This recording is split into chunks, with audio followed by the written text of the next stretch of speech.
Gentry now says Dictograph record was tampered with. Atlanta Journal, Wednesday, June 11, 1913. Detective E.O. Miles gives out affidavit from young stenographer repudiating transcript. He swore to affidavit obtained in Washington, D.C.G.C., February, gives out a statement, telling how notes were transcribed and affidavits made. The accuracy of the now famous pictograph records of alleged conversations between Thomas B. Felder, Mayor Woodward, C.C. Jones, E.O. Miles, G.C. Febuary and A. Colyar is attacked in an affidavit which E.O. Miles has turned over to Mayor Woodward and which he says he obtained from George M. Gentry, the young stenographer who took down the dictograph conversations. This affidavit was made in Washington, D.C., where Miles, one of the dictograph parties who is a private detective, says he found Gentry. According to this affidavit, Gentry swears that a number of changes were made in the pictograph records after they were transcribed by him. The only specific change set out in the affidavit, however, is that the names of Police Chief Beavers and Detective Chief N.A. Lanford were written into the record of Mayor Woodward's conversation by someone other than the stenographer. In this affidavit, Gentry explains his disappearance from the city by declaring that when he compared the published records with his stenographic notes, he realized that he had been duped and did not care to face the humiliation which he anticipated would follow. These dictographed records, duly sworn to by young Gentry and others, were published in the Journal, which declined to print these documents unless they were attested before a notary public. These records and affidavits are still in the possession of the Journal, and this paper has no knowledge concerning the alleged changes. Gentry read proofs. Young Gentry was permitted to use one of the Journal's typewriters to transcribe his pictograph notes. He and February were left alone in the news department Wednesday night, May 21st, to do this work. They left a copy of the records in a desk drawer for the Journal. Early on the morning of May 23rd, Gentry furnished the Journal with an affidavit attesting the correctness of the records. Later, he came to the Journal office with his notebook and read the proofs which compared with this shorthand notes, and in one or two places he made minor changes, as he said, to better conform to the original notes.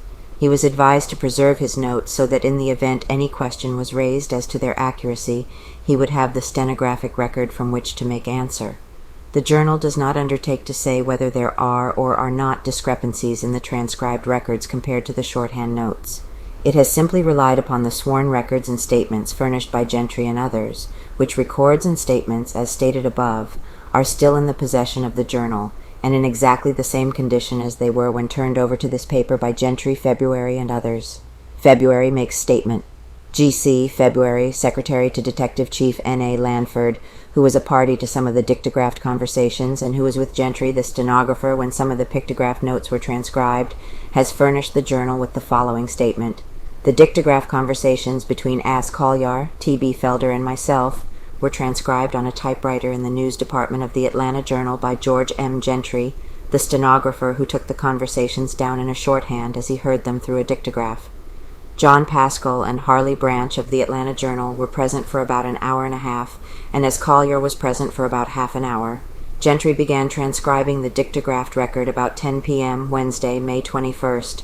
When Mr. Pascal and Mr. Branch found Gentry would not be able to complete the work as soon as expected, they left and directed that the copy intended for the Journal be left in a designated desk drawer. Colyar had been gone for about an hour when they left. The record was completed about 4 o'clock the next morning, and a copy was left in the desk drawer for the Journal. Neither Mr. Pascal nor Mr. Branch made any suggestions as to the contents of the record. They were only waiting for get a copy for the Journal. Both of these gentlemen advised Gentry that if there was anything in his notes which he could not read, he should indicate this fact in the record, and not to put anything in the record not contained in his notes. He was informed repeatedly that he would be expected to swear to the accuracy of the record. How affidavit was made.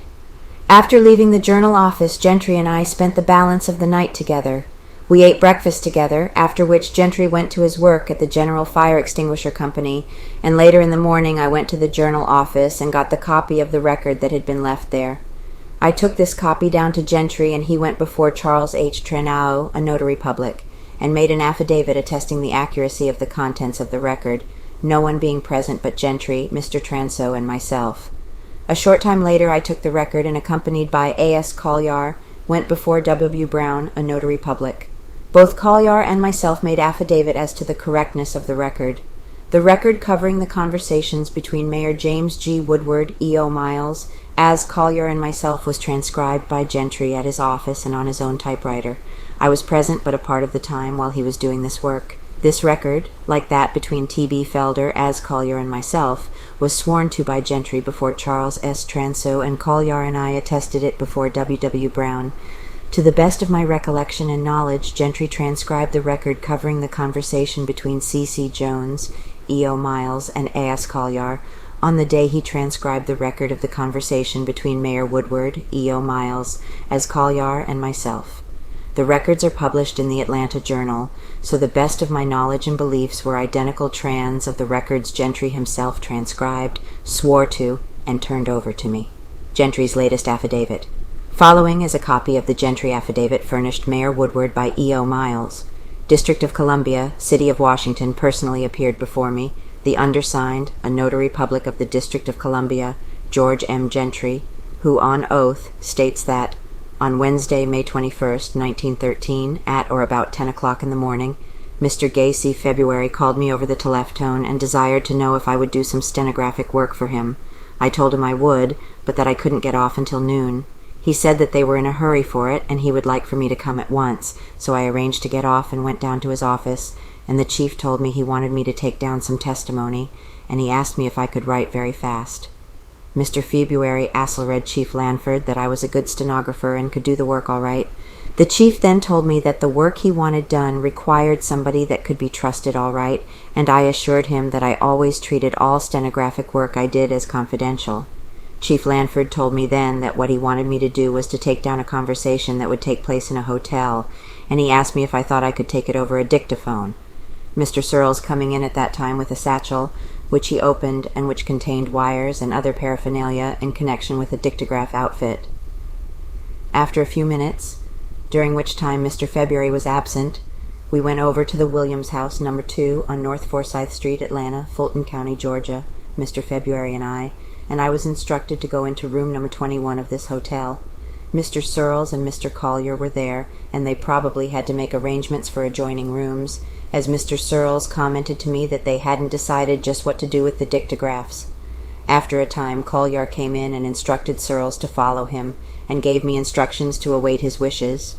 Later on, Mr. Febuary came in, and I told him that if I had to wait much longer by myself, I was going back to the office. Saw dictographs installed. I was then allowed to come into the room where they were installing the dictographs, one on each end of the bottom board of the bureau, just under the bottom drawer on the back of the board, and the wires being run through the keyhole of the door between room 31 and room 32. The bureau was then screwed against the door facing. At about 12:30 I started getting accustomed to Febuary's and Colyar's voices.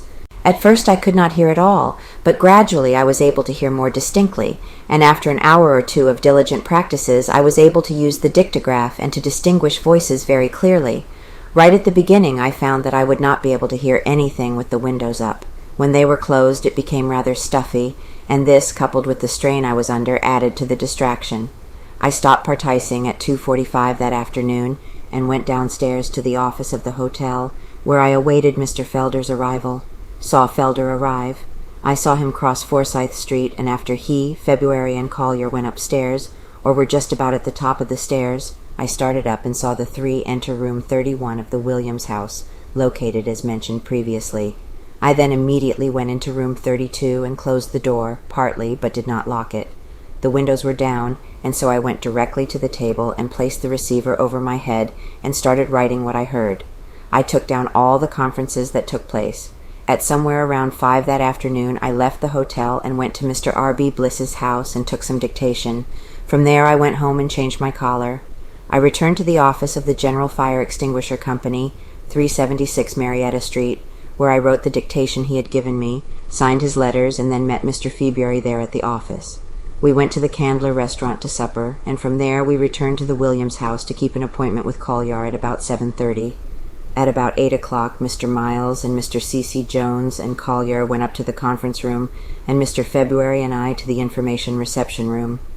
I placed the retriever over my head, and in order to be sure that I would hear everything, Mr. Febuary stood behind me and held them pressed tightly to my ears. This conference lasted about 30 minutes. Between 8:30 and 9:15 Wednesday night, Mr. Febuary loafed about town, as we had an appointment with Mr. Branch and Mr. Pascal at 9:30 at the Williams house, and as they were not in the Journal office, we had to kill time until they showed up. I left Mr. Febuary and Mr. Colyar at the Journal office at 9:15 and went over to the Williams house to wait for the arrival of the Journal reporters mentioned above. They came in shortly, and we went over to the Journal office, and all of us, Colyar, Febuary, Branch, Pascal, and myself, went up to the editorial department where a machine was selected, and I then went to work transcribing what I had heard. Says changes were made. Right at the start, I made Colyar angry because when I did not hear what was said, I put dashes, and so I allowed him to dictate several answers and questions which do not appear in my notebook and which I am not positive that I heard. I did not hear Mayor Woodward mention Chief Beavers or Chief Lanford during the whole conversation, nor did I write it in the transcription of my notes, these names being evidently added by other parties. At 4:30 Thursday morning, May 22nd, I finished transcribing my notes and turned the papers over to Mr. Febuary. Later on during the morning he came down to the office, bringing an affidavit which I had written for me to sign before a notary public. He told me that they had made only a few minor changes in the transcription, and that all I had to do was to sign the affidavit, which I did. However, I noticed that some interlineations had been made in my copy, or rather in Chief Lanford's copy, as I had no copy. Colyar and the reporters, just before I started to transcribe my notes, argued as to the number of copies that should be made. They agreed that one copy should be made for the chief, one for Colyar and one for the Journal, and that no more should be made. This kept me from having a copy. I had my notebook, however, and it was the comparison on my notes with the published articles that lead to my discovery that in addition to the several answers and questions which Colyar had personally dictated, other changes had been made, namely that insertion of the names of Chief Beavers and Chief Lanford in the conference with Mayor Woodward. Also many other variations occurred, changing the sense of the statement, and since they had my affidavit attached to the papers, I felt that I had been duped. As to the remuneration of my services, will say that the Journal reporters, Branch and Pascal, agreed to pay me $5 to get the work written Wednesday night, so it could be published in Thursday's paper. Saturday morning, after the appearance of the article in Friday's Journal, the Georgians reporter came to the office and offered me either $1.25 or $1.45, I do not recollect which, for a copy of the conference with Mayor Woodward, Febuary, Miles, and Colyar, and Miles, Jones, and Collier's conference. I declined the offer. I then went to see the Journal's reporters and told them that the Georgian had offered me money for a copy of the conference, and they agreed to pay me $50 to hold my notebook from Saturday until Monday. I turned my notebook over to Mr. Bryce, who gave it to his stenographer to keep until Monday. Later during the day, the reporters told me that the Georgian had gotten a copy, and so I was too late. Locked up notebook. I then went down to Mr. Bryce's office and asked Miss M., Mr. Bryce's stenographer, for my notebook, and I took it home and locked it up. Monday, when I went up to see Major Cohen about the $1.50, he went down to look for Mr. Bryce, whom he was unable to find. Later we went back upstairs together, and Branch and Pascal explained to him their promise to pay me $1.50 for allowing the Journal to retain my notebook. However, some argument arose over the fact that I took my notebook out of the Journal's office Saturday night. I told them that they had agreed to give me $1.50 not to make a copy for the Georgian, and that I had not made the copy for the Georgian, and had, therefore, carried out my part of the compact. They then told me to come back later on and see Mr. Bryce about it. I returned after a while. I believe it was around 1 o'clock, and Mr. Bryce paid me the amount in currency and took my receipt. Chief Lanford has not as yet paid me for my services, from the fact that I have not rendered a bill. Saturday morning, before the publication of the Woodward Conference, held at 4 o'clock Wednesday, May 21st, as previously mentioned, and the Jones Conference, held at 8 o'clock the same night, I went to the editorial department of the Journal and requested a proof of what they were going to print.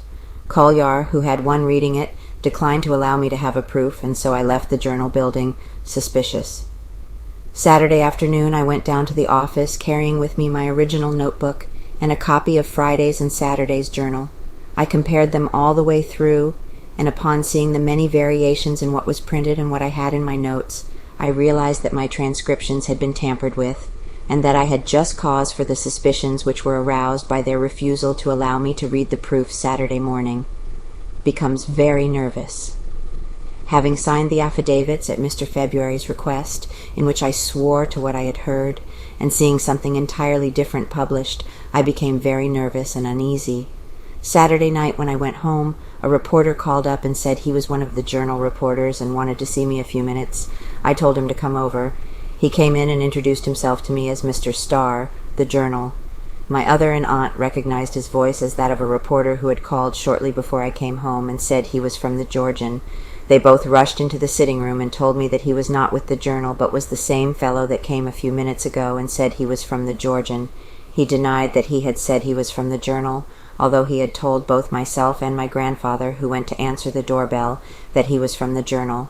Just before he left, he informed me that a warrant had been sworn out for Febuary's, Colyar's, and my arrest, and upon my directing him as to where the door out could be found, he departed, saying that he had got the information he wanted. Sunday afternoon at the office, someone called me up and informed me that I would probably be arrested Monday. I did not recognize the voice, and so am unable to say who it was. They also informed me that I would have to make bond in order to be released. I asked who it was, and they hung up or were cut off. Brother has notebook. Monday morning, Colyar requested that I turn my notebook over to the Journal and said he would give me $5 if I would show him a receipt from the Journal for the notebook. I came near allowing the Journal to have the notebook, but instead gave it to my brother to take home and instructed him to allow no one to have it.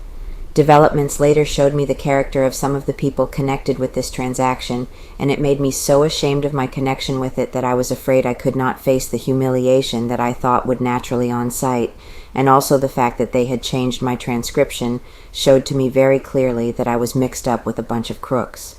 I am prepared to read my notes whenever it becomes necessary. These notes will show exactly what I heard. The foregoing affidavit is made by me voluntarily, unsolicited, and no money or the promise of any remuneration whatever was offered to me for making it, my sole motive being to give the straight history of my connection with the now infamous Dictograph affair. George M. Gentry. Jeanette Henning, Notary Public, District of Columbia. Lanford declares he does not know about any changes. Detective Chief N.A. Lanford Wednesday morning declared that he knew absolutely nothing concerning the alleged tampering with the Dictograph records. The records were typewritten and sworn to when they were brought to me, said the chief. I still have them in my possession, and no changes have been made in them since they were turned over to me. Personally, I do not believe that they were ever tampered with or doctored. According to Gentry's latest affidavit, he still has his notes. It would be quite a simple matter for him to take these notes and point out the alleged changes. All I want is the truth about the affair. Chief Lanford, upon reading the alleged affidavit, sent the following telegram to Police Chief James L. Beavers, who is in Washington attending the convention of the National Police Chiefs Association, Atlanta, Georgia, June 11, 1913. J. L. Beavers, Care Convention Chiefs Police, Washington, D.C. I understand that George M. Gentry is in Washington and that he made affidavit before Jeanette Henning, Notary Public, District of Columbia, to the effect that his notes made in Dictograph of Colyar and Felder matter were padded. Please have him located and ascertain if this is true, and if so, under what conditions this affidavit was made, and advise. N.A. Lanford, Chief of Detectives. My vindication complete, declares Thomas B. Felder. Thomas B. Felder, commenting upon the affidavit of George M. Gentry, says, Gentry's affidavit is a complete vindication. It bears out my statement that the whole thing was a frame-up on the part of Newport Lanford and his hirelings. Everyone agrees with me now that I was the innocent victim of a dirty, contemptible plot. The notebook is not in the hands of Gentry's brother. It was at the time he left Atlanta, but it is now in a safe deposit vault, and I have the key. I have given Mayor Woodward a copy of the affidavit, and I expect he will ask the grand jury to look into the matter. So far as I am personally concerned, the incident is closed with this vindication. Gentry will return to Atlanta within the next week or 10 days, and he may have something additional to say. Says police board ought to investigate, other than to say the police board ought to make a thorough investigation of the detective department. Mayor Woodward, Wednesday morning, made no statement in reference to the Gentry affidavit. This young man's affidavit certainly is enough to convince me that Lanford and his aggregation of so-called detectives are not very careful as to the methods they employ, to say the least of it, said the mayor. It is time for the police board to give the detective department a thorough airing, and I'm not so sure but what the city would be better off if the whole detective crew were kicked out and new ones elected. We certainly couldn't get much worse than we've got now. It was the mayor's first intention Wednesday to give out a written statement in reference to the Gentry affidavit, but later he changed his mind. In this connection, he said, "There was nothing in the Dictograph record, even as the detectives gave it out, that worried me. There was nothing in it that I was ashamed of or cared to explain. The Gentry affidavit was not gotten at my instigation. I cared nothing about the Dictograph. I knew nothing about the Gentry affidavit until it was handed to me by Ed Miles about 9 o'clock Tuesday night. Miles will not divulge young Gentry's address. E.O. Miles, the private detective who figured in the Dictograph conversations and who brought back from Washington the alleged affidavit from Gentry charging that the Dictograph records had been padded, refuses to tell whether Gentry can be found. He will not say whether he is withholding this information at Gentry's request. Mr. Miles says he went to Washington after the affidavit in the interest of those who had been dictographed. Further than this, he would not talk."